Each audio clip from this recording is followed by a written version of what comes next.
G'day there. Here behind me we have our spectacular motorhome that allows us to travel this beautiful country of ours whilst enjoying the creature comforts of home. But it can be restrictive when parking in towns or shopping centres and cumbersome for day trips from your camping area. Now, you may like to get yourself a secondary vehicle to give yourself more flexibility. There are only a few vehicles suitable on the market, and that's because only some can be flat-towed. So do yourself a favour and talk to an expert before making your purchase. Now, A-frames can be a bit confusing, with each state having different rules, mainly in regarding to engineering sign-off and operating the tow brakes. So you're going to need to check the rules applicable to your state. Let's take a look at what we can tow with this motorhome. First, we need to know our GVM, or gross vehicle mass, of our secondary vehicle. Here we have a GVM of 1,890.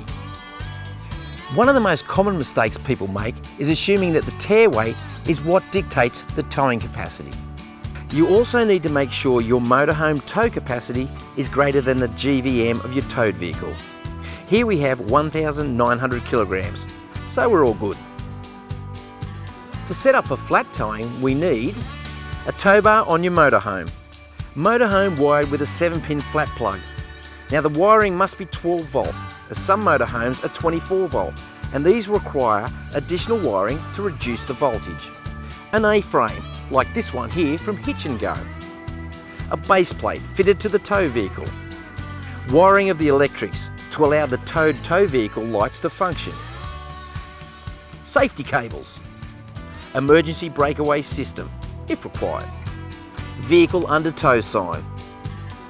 Final tips. You cannot exceed 19 metres in length for your total towing combination.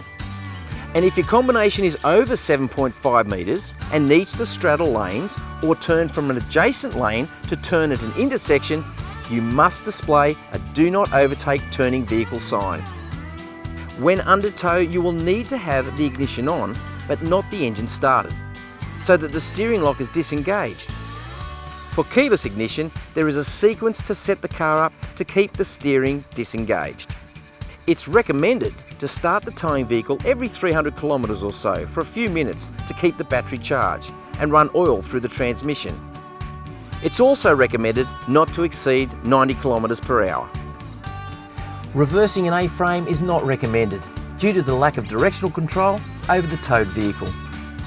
A-frames and secondary vehicles are a great option to think about, but remember to do your research beforehand.